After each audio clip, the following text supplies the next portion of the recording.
여러분 안녕하세요. 사회문화 B 11번째 수업 시간입니다. 우리가 함께 공부하는 단원, 대단원, 사단원, 사회, 계층과 불평등 단원이고요. 여기에서 중단원, 2단원인 사회, 계층 구조와 사회 이동에 대해서 오늘 공부해 보겠습니다. 교과서 140쪽입니다. 학습 목표, 사회 계층 구조의 의미를 설명하고 유형 및 특징을 분석할 수 있다. 중요한 거는 사회 계층 구조라는 것이고요. 우리 사회 계층 구조 중에서도 가장 중요한 핵심은 피라미드형 계층 구조와 다이아몬드형 계층 구조입니다. 두 번째 학습 목표는 교과서 143쪽에 나오는 사회 이동의 의미와 유형을 설명할 수 있다입니다. 이 부분에서는 사회 이동에 대해서 다룰 건데 핵심 개념을 보면 세대 내 이동, 세대 간 이동, 개인적 이동, 구조적 이동 이런 것들을 사례에서 구분할 수 있는지 물어볼 수 있습니다. 한 통계 자료에 따르면 2015년 미국의 상류층과 하류층 비율은 1971년보다 증가하였고 중산층의 비율은 61%에서 50%로 감소하여 이를 우려하는 목소리가 커지고 있습니다. 중산층이 줄어드는 것은 사회 구성원에게 어떤 영향을 줄까요? 교과서 140쪽입니다. 우리 영상 본 것처럼 미국에서는 1971년에 비해서 2015년도에 보면 중류층의 비율이 줄어들고 하류층과 상류층의 비율이 늘었다고 합니다. 중산층이 줄어드는 것은 사회 구성원에 어떤 영향을 줄까? 자, 이 부분을 우리 한번 답을 확인해 보면 상류층과 하류층 사이에 완충작용을 하는 완충작용이라는 것은 충격을 완화해준다 이런 뜻이죠. 중산층이 줄어들면 빈부격차가 심화하고 즉 잘 사는 사람과 못 사는 사람이 많아졌고 그 중간대가 사라졌기 때문에 빈부격차가 심해져서 사회적 불안을 가져올 수 있다라고 합니다. 앞으로 우리 계층구조 말한 피라미드형과 다이아몬드형을 하면서도 얘기를 하겠지만 중류층, 상류층과 하류층 사이에 있는 중류층이 많아질수록 사회적 안정이 높아지고 중류층이 줄어들고 극빈층과 그 다음에 굉장히 부자인 상류층이 많아질수록 빈부격차의 심화로 인해 우리 사회의 불안은 커질 수밖에 없습니다. 이 부분을 염두에 두면서 오늘 내용 살펴보도록 하겠습니다. 자, 보면 본문에서 사회 불평등 현상 때문에 사회 구성원 사이에는 일정한 층이 형성되는데 이를 사회 계층이라고 한다. 사회 계층은 오랜 세월 동안 만들어져 겹겹이 존재하는 지층처럼 우리 사회의 서로 다른 층으로 구성된 위계라고 할 수 있다. 현대 사회에서는 일반적으로 우리는 현재 신분은 대부분 없는 상태죠. 신분 제도가 많이 사라져 있는 상태여서 요즘엔 상층, 중층, 하층 이런 식으로 구분을 많이 하고요. 여기 굵은 글씨 정의 있는 줄을 쳐볼게요. 사회 계층 구조란 한 사회의 희소한 자원이 차등적으로 분배되고 그러한 불평등 관계가 지속하면서 나타나는 정형화된 구조를 의미한다. 당연히 사회 계층 구조가 우리의 행동 양식, 사고방식에 큰 영향을 미치고요. 우리 사회의 불평등 구조, 현상을 이 구조를 통해서 앞으로 설명을 해보겠습니다. 왼쪽에 보면 고려시대 신분제도라고 해서 밑에 노비부터 쭉 일반 농민 상인, 그 다음에 하급관리, 그 다음에 문무, 양반, 조금 고급 귀족 관리, 그리고 왕족까지 이런 식으로 신분제도가 있었고요. 인도의 카스트 제도도 신분제도 중에 아주 유명하죠. 브라만이라는 가장 상위 계급부터 수드라라는 하위 노예 계급이 있습니다. 근데 인도 카스트 제도는 아웃카스트라고 해서 카스트에 조차 속하지 못하는 더 낮은 달리트라고 불리는 계급도 있어요. 이 달리트 계급은 불가촉 천민이라고 하는데 불가촉이 불가능하다, 접촉이 이런 뜻이에요. 그 사람들이랑 살 닿는 것도 불가능하다고 할 정도로 이 노예보다도 더 낮은 계급이 있습니다. 현재는 인도도 신분제도가 사라졌다고는 하지만 여전히 사람들의 생활 모습을 볼 때 굉장히 많이 남아있고요. 사실상은 법적으로는 사라졌다고 해도 사실상 여전히 제도가 이 카스트 제도와 신분제도가 존재하는 곳이 인도라고 합니다. 그래서 선생님도 이 부분을 공부하고 또 궁금해서 알아보려고 유튜브에 찾아봤다가 관련된 영상을 혼자서 수업 준비하다 2시간이나 봤어요. 그래서 달리트 계급들은 그 지역 사람들은 닿지도 않고 닿으면은 씻어야 한다라고 생각을 하고요. 그 달리트랑 닿은 사람들이랑은 상종도 안 하고 뭐 왕따를 시킨다든지 사람들이 이렇게 마을에서 굉장히 손가락질을 해서 달리트를 불쌍하게 생각하는 사람들조차 그들이랑은 절대 접촉할 수 없다라고 하고 그 사람들이 사는 집에도 안 들어가고 같은 음식점에도 못 간다라고 하더라고요. 자, 이런 계층 구조에 대해서 계속 공부해 보도록 하겠습니다. 우리 아랫부분 한번 살펴보도록 할게요. 자, 사회 계층 구조와 개인의 삶. 조선시대에는 말할 것도 없고 일제강점기 시대에도 우리나라에도 백정이라는 신분이 존재했다고 하는데요. 이 백정이란 인도의 불가촉 천민, 선생님이 아까 달리트 계급 얘기한 거 거기에 맞먹을 정도로 천인 집단이었는데 백정 남자들은 일반 조선시대 그런 농민들보다도 훨씬 더 낮은 계급이었다고 해요. 여기 보면 농민들조차도 백정이라면 무시하고 천대하였다고 얘기를 합니다. 자, 이처럼 사회 계층 구조는 우리의 삶에 굉장히 큰 영향을 끼치고 이런 신분제도 다른 거 뭐가 있나 살펴보면 미국에도 과거엔 노예가 있었고요. 우리 신라 시대에는 뭐 진골, 성골 막 이런 식으로 골품 제도가 있었다고 하죠. 그래서 이런 것들도 사회 계층 구조의 사례에 해당하겠습니다. 자, 그럼 141쪽 넘어가서 살펴보겠습니다. 141쪽에서 본격적으로 사회 계층 구조의 대표적인 유형 살펴보겠습니다. 여기에서는 2가지의 기준으로 나누어 볼 건데요. 먼저 사회 구성원의 계층 간 이동 가능성 여부에 따라서 나눠볼 거예요. 계층 간의 이동이 가능하면 개방적이다 라고 하고요. 계층 간의 이동이 불가능하다 그러면 닫혔다는 의미에서 폐쇄적 계층 구조라고 합니다. 자, 2번째 기준은 각 계층의 구성원 비율을 기준으로 하는 것인데요. 이거에 따라서 피라미드형은 이렇게 하층의 구조가 많은 것, 그 다음에 다이아몬드형 계층 구조는 중간이 가장 두꺼운 중층의 구조가 많은 계층 구조입니다. 자, 먼저 폐쇄와 개방적 계층 구조를 보겠습니다. 폐쇄적 계층 구조는 개인의 노력과 관계없이 다른 계층으로 상승하거나 하강할 가능성이 극히 제한된 계층 구조. 자, 여기 정의에다 일단 줄을 치고요.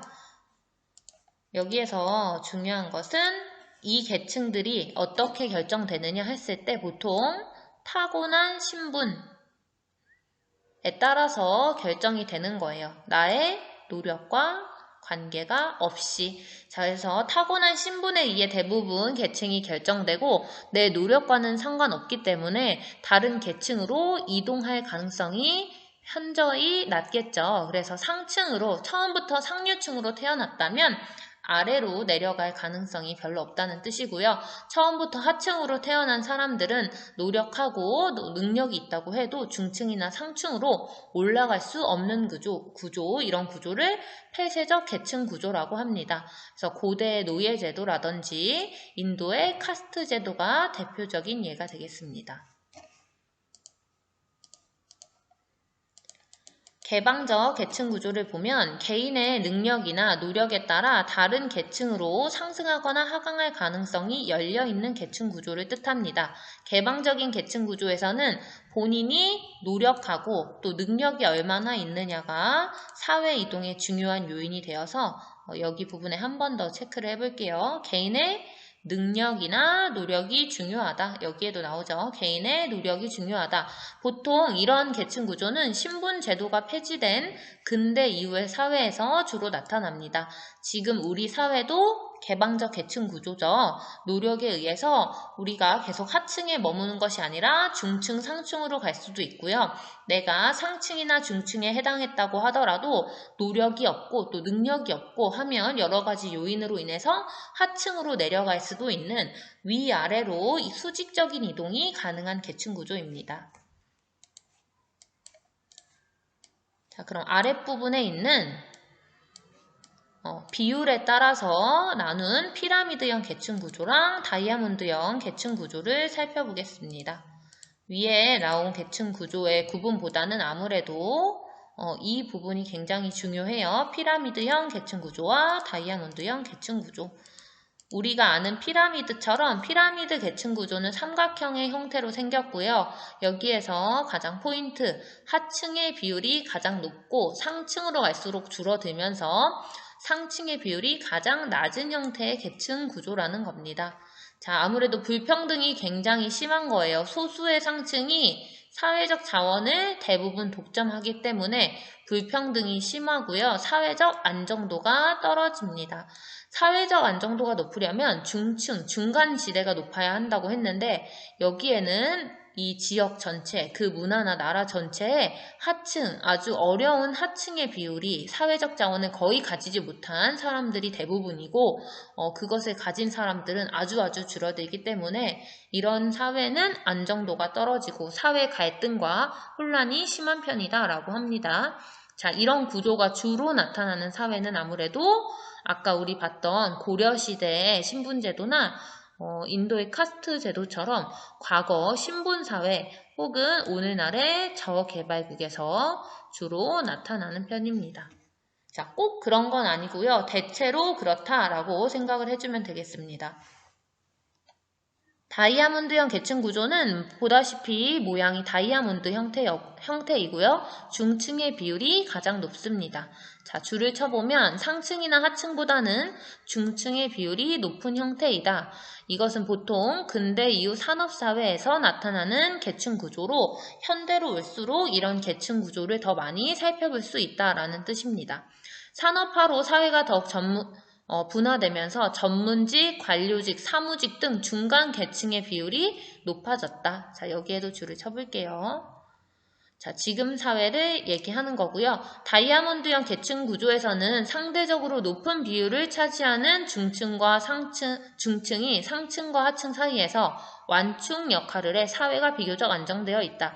다이아몬드 형태가 보통 비교적 안정된 사회 구조이다라고 하는데요. 중층이 높아서 그런 거고 중층이 하는 역할은 바로 완충 역할이라고 합니다. 상층과 하층은 너무나 격차가 벌어져 있어서 서로를 이해할 수가 없고 그 다음에 피해의식도 이제 열등감이라든지 이런 것도 심해질 수가 있어요. 점점. 그러면서 상층과 하층만 많을 때는 갈등이 심할 수 있는데 그 중간에 중층이 많을수록 충격을 완화시키는 역할을 하고 우리 사회가 비교적 안정된다라고 얘기합니다.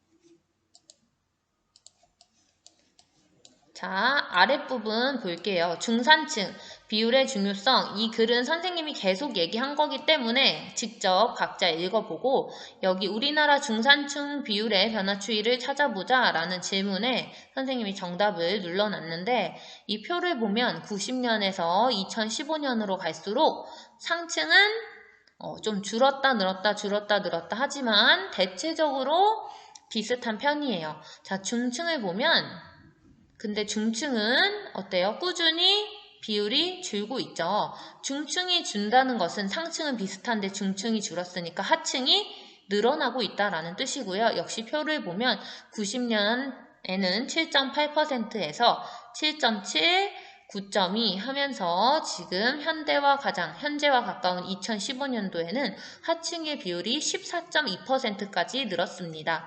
자, 이런 것을 보면서 분석을 해봐라 라고 한다면 우리나라 하층이 늘어나서 빈부격차가 심화되는 경향이 있으며 중층이 줄어들어서 사회의 안정성이 떨어지고 있고 앞으로 사회의 갈등이나 혼란이 심화될 가능성이 있다. 이런 식으로 답변을 해주면 되겠습니다.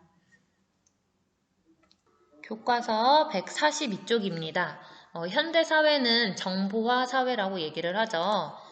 보면은 최근에는 산업화, 그 다음에 세계화, 정보화 이런 것들이 쭉 진행이 되면서 앞으로 계층 구조가 어떻게 변화할 것인지 관심이 커지고 있는데요.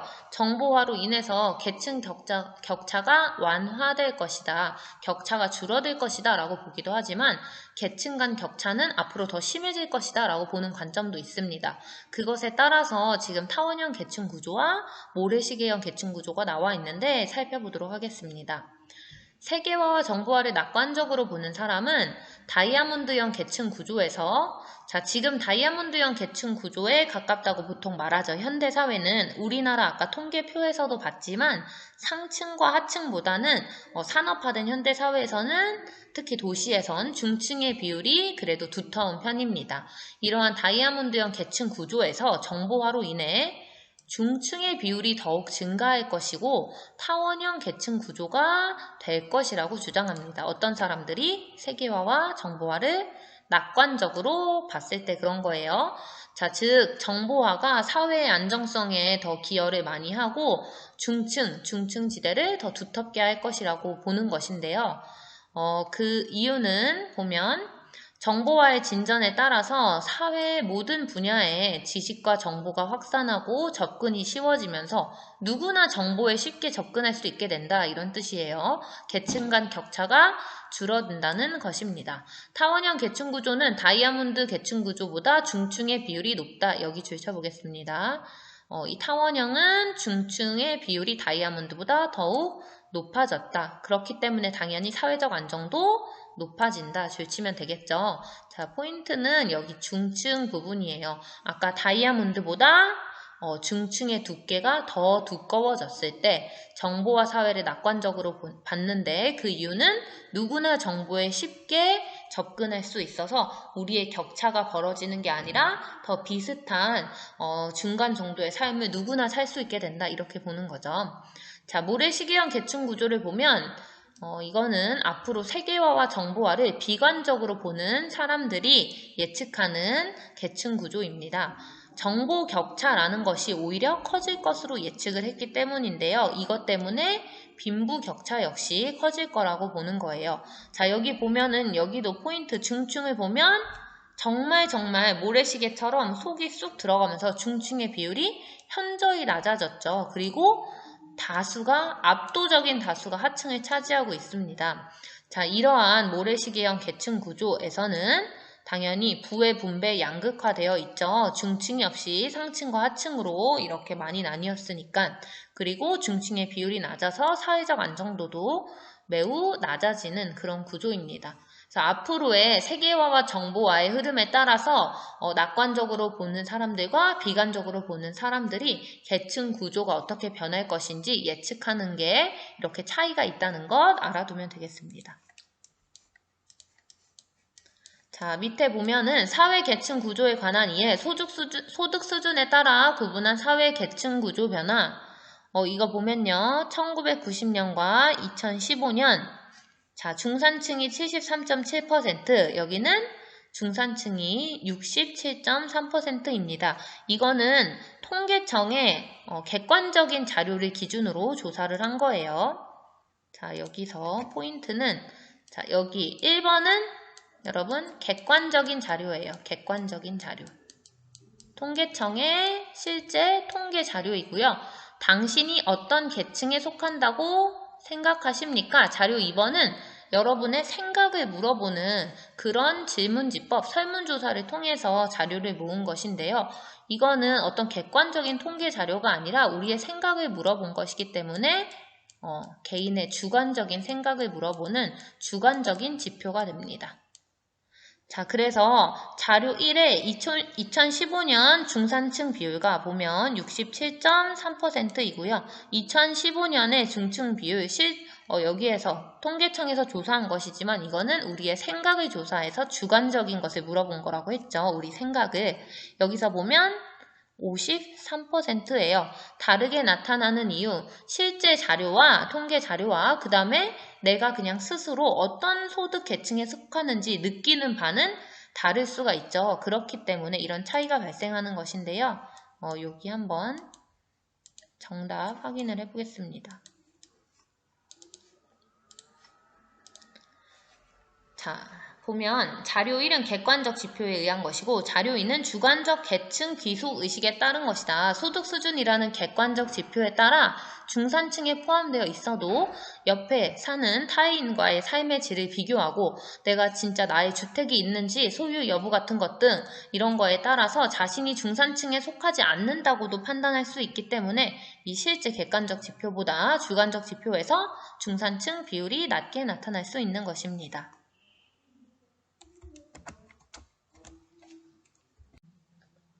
교과서 143쪽 펴고 두 번째 주제인 사회 이동에 대해서 보도록 하겠습니다. 자, 오늘은 이 사회 계층 구조랑 사회 이동에 대해서 개념 정리, 교과서에 나오는 주요 개념을 정리할 거고요. 다음 시간에도 이 부분을 할 건데 다음 시간에는 이거에 관한 문제들이나 사례를 분석해보는 시간을 가질 거예요. 오늘은 딱 기본 개념만 정리를 하고 끝내겠습니다. 자, 사회 이동의 의미, 교과서 본문 보도록 할게요. 개인의 삶은 사회 계층 구조의 영향을 받지만 사회 계층 구조 내에 개인의 위치가 항상 고정된 것은 아니다. 개인이나 집단의 계층적 위치는 사회 계층 구조의 더 높은 계층에 소속되기 위한 노력, 사회 구조의 변화 등에 따라 달라질 수 있다. 여기 줄을 치겠습니다. 우리는 계층 구조의 영향을 받지만 항상 고정된 것, 영원한 것은 아니죠. 우리의 노력에 의해서 바뀔 수도 있고요. 사회 구조 자체가 변화하면 달라질 수 있습니다. 우리 노력에 의해서 바뀌는 거 지금 생각하면 되겠고요. 사회 구조의 변화, 예전에는 신분제도가 있었고 왕, 양반이나 귀족 이런 게 있었는데 신분제도가 사라졌죠. 시민혁명 같은 그런 혁명에 의한 사회 구조 변화에 의해서도 우리의 위치가 달라질 수 있습니다. 한 사회의 계층 구조 속에서 개인이나 집단의 위치가 변화하는 현상을 사회 이동이라고 한다. 줄 칠게요. 여기에도. 한 사회의 계층 구조 속에서 개인이나 집단의 위치가 변하는 현상을 사회 이동이라고 합니다. 사회 이동은 아까 배웠던 폐쇄적 계층 구조보다는 개방적 계층 구조를 보이는 사회에서 그리고 농촌보다는 도시에서 더 빈번하게 나타난다. 그래서 개방적 계층 구조와 도시까지 줄을 쳐볼게요. 누구에게나 공평한 기회가 주어지고 구성원의 능력이나 노력에 따라 사회 이동이 실현될 가능성이 큰 사회에서는 구성원의 의욕이 높고 사회가 발전할 가능성이 크다. 그러나 개인의 노력과 상관없이 사회 이동이 이루어지거나 사회 이동 자체가 실현되지 않는 사회에서는 구성원의 의욕이 낮아지고 사회 발전이 저해될 수 있다. 여러분, 사회 이동이 가능하다. 당신이 노력하고 또 능력을 갖춘다면 누구나 중층, 상층으로 바뀔 수 있다. 그런 가능성이 있다라고 하면 노력하겠죠. 우리가 열심히 해보겠죠. 그래서 그런 사회에서는 구성원의 의욕이 높아지고 그걸 통해 우리 사회가 또 발전할 수 있다고 하지만 우리의 노력과 상관없이 그냥 신분에 의해서 뭔가 결정된다든지 사회 이동이 나의 노력과 능력과는 관련이 없다 혹은 아예 이동이 되지 않는다 이런 사회에서 우리의 의욕은 당연히 낮아지겠죠. 그래서 구성원의 의욕이 낮아지고 사회 발전이 저해된다. 오늘 공부할 내용 마지막 페이지인 144쪽입니다. 사회 이동의 유형에 대해서 살펴볼 건데 사회 이동의 유형이 굵은 글씨로 144쪽 본문을 보면 6가지가 나와요.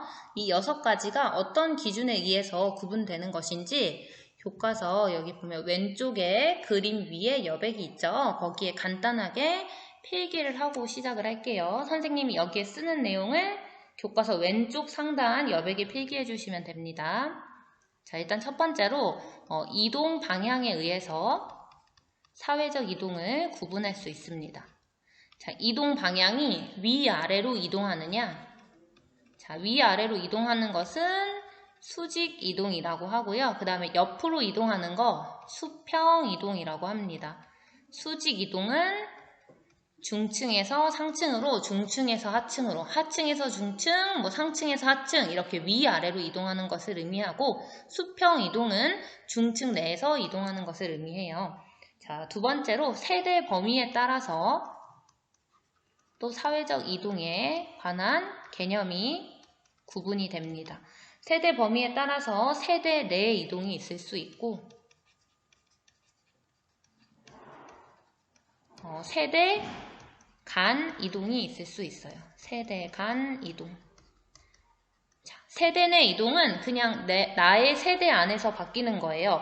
내가 노력을 해가지고 하위직 공무원이었는데 열심히 노력해서 고위직 공무원이 됐다. 그건 세대 내 이동이에요. 나라는 세대 내에서 이동을 한 거고요.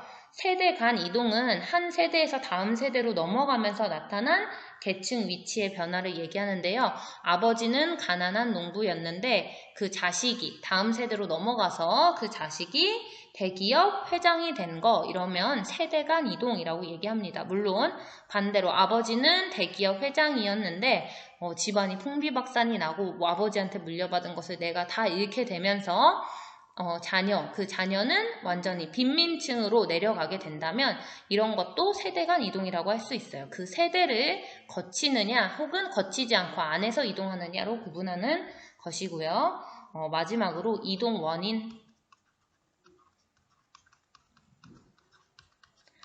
원인에 따라서 개인적 이동과 구조적 이동으로 나눌 수 있습니다.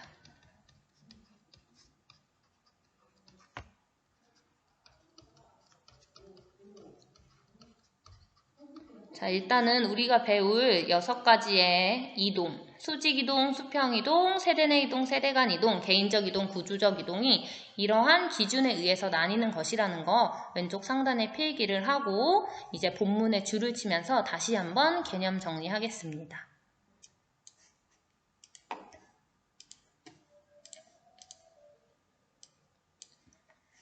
자, 사회 이동 방향에 따라서 우리 수직 이동의 줄을 쳐볼게요. 수직 이동은 사회계층 구조 속에서 계층적 위치가 높아지는 상승 이동과 계층적 위치가 낮아지는 하강 이동이 있다. 여러분, 수직으로 이동하는 거는 위아래로 이동하는 건데 올라갈 수도 있고 내려갈 수도 있는 거죠. 수직 이동 안에서 다시 한번 동그라미 쳐볼게요. 상승 이동이 있고요.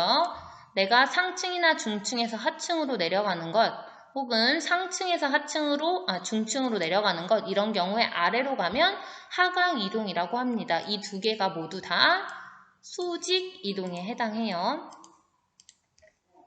자, 여기 사례가 나오죠. 회사에서 평사원이었던 사람이 임원으로 승진했다. 그럼 상승 이동이고요. 사장이 실업자로 전락했다. 하강 이동이라고 하겠습니다. 자, 수평 이동 줄을 쳐보면 같은 계층 내에서의 위치 변화를 말한다.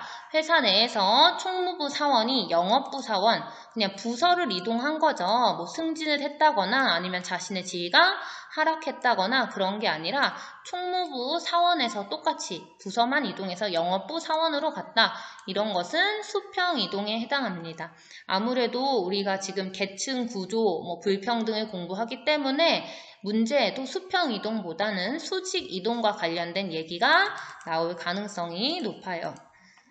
그 밑으로 내려가서 세대 범위에 따라서 다시 구분을 해보면 아까 얘기했던 세대 내 이동이 나오죠. 세대 내 이동은 한 개인의 생애 동안에 일어나는 계층적 위치의 변화입니다.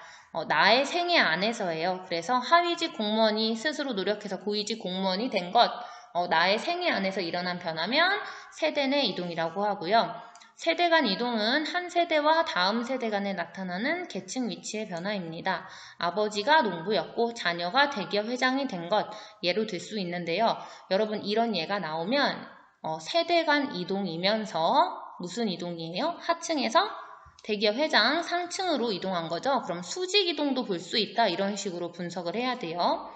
자, 보겠습니다. 다음 마지막으로 사회 이동은 이동 원인이라는 기준에 따라서 개인적 이동과 구조적 이동으로 구분하는데, 개인적 이동은 한 개인의 능력이나 노력에 따라 계층적 위치가 변화하는 것이다. 자, 이거는 내 스스로 노력한 거예요. 이동을 하는 원인이, 자, 여기에 한 번 더 체크를 해보면 나의 능력과 노력인 거죠. 내 능력과 노력을 통해 이동을 하면 개인적 이동이라고 하고요. 구조는 혁명, 전쟁, 산업구조의 변화 등 급격한 사회 변동으로 기존의 계층 구조가 변화하여 생기는 계층적 위치의 변화이다. 이거는 나의 어떤 능력이나 노력 밖에 있는 우리 사회 구조, 혁명, 전쟁, 산업혁명 같은 거 있죠. 산업구조의 변화 같은 것 때문에 내 위치가 바뀌게 되면 구조적 이동에 의해 변화가 생겼다라고 합니다. 자, 여기 밑에 부분 이어서 보면은 구조적 변화, 구조적 이동의 예로 미국에서 남북전쟁 이후 노예 제도가 철폐되어 흑인이 노예 신분에서 벗어난 것을 들 수 있다. 여러분 여기에서 노예 신분에서 벗어나고 자신의 위치가 바뀌었는데 그 이유는 남북 전쟁 때문인 거죠. 이러면서 노예 제도가 철폐되고 우리 사회 구조가 바뀌어서 노예라는 신분이 사라졌기 때문에 위치를 이동한 것이고 이런 경우는 구조적 이동이다 라고 하겠습니다. 역시 여기 사례 그림 보면은 시민혁명으로 시민 계급이 사회의 주도권을 잡은 것도 구조적 이동, 혁명이나 전쟁 같은 것 때문에 변했을 때 구조적 이동이라고 합니다. 자, 여기 한번 탐구활동까지만 보고 끝냅시다. 우리 관노가 종 산품에 오르다. 장영실 얘기네요. 장영실은 어머니의 신분을 따라 동래현의 관노로 태어났으나 물건 만드는 솜씨가 뛰어나다는 점이 조정에 알려지면서 태종에 발탁되어 궁궐의 국노비가 되었다. 그다음 세종 때 세종이 굉장히 아꼈던 인재라고 하죠. 장영실은 명나라에 유학을 가서 천문 관측시설 관련 자료를 수집했고 이를 바탕으로 자경루 같은 것들을 만들었고 이후 종 삼품의 대호군까지 오르면서 세종의 뜻을 받들어 많은 천문기구를 제작했다고 합니다. 그러나 장영실 감독하에 만들어진 세종의 가마가 부서져 불경죄로 파면되고 그 뒤에 기록은 없다고 합니다. 자, 우리 여기에서 위 자료에서 나타난 사회 이동의 유형을 살펴보자 라고 했죠. 원래 뭐였어요? 관노로 태어나서 국노비로 입건했는데 종삼품 뭔지 잘 몰라도 굉장히 예전보다 높은 관직에 올랐다는 걸 알 수 있죠. 신분 상승이죠, 여러분. 어떻게 된 거예요? 아래층에서 위에 있는 중층, 상층으로 자신의 신분이 이동이 된 거죠. 이런 걸 보고 우리가 수직 이동했다라고 볼 수 있죠. 사회 이동의 유형, 수직 이동. 펜을 바꿔서 파란 펜으로 써보면 수직 이동. 자, 수직 이동했고요. 그 다음에 지금 장영실의 생애 안에서 여기 볼게요. 국노비에서 종삼품의 대호군에 올랐다. 본인의 능력과 노력으로 올랐죠. 그래서 세대 내 이동 볼 수 있겠습니다. 세대 내 이동. 자, 그 다음에 개인적인 노력에 의한 거였으니까 우리 원인으로 봤을 때는 개인적 이동. 이런 식으로 정리를 할 수 있겠네요. 근데 우리가 세대 내 이동도 볼 수 있었지만 어머니의 신분이 여기 나오죠. 어머니의 신분에서 관노라는 신분에서 본인의 신분인 종삼품에 이런 높은 관직에 올랐다라는 것을 봤을 때는 이 부분에서 여러분 세대 간 이동까지 살펴볼 수 있습니다. 자, 세대 간 이동, 수직 이동, 세대 내 이동, 개인적 이동 같은 걸 살펴볼 수 있죠. 이렇게 사례를 보고 지금 여기에서 배웠던 사회 이동의 유형별로 다양하게 여러분이 분석할 수 있는 능력을 갖추어야 합니다. 네, 오늘 수업 내용은 여기까지고요. 이와 관련한 문제를 다양하게 풀어보는 것을 다음 시간에 해보도록 하겠습니다. 수업 듣느라 수고했습니다. 다음 시간에는 12번째 강의죠. 계속 이어서 대단원, 4단원, 중단원, 2단원인 사회 계층 구조랑 사회 이동에 대해서 이어서 하도록 하겠습니다.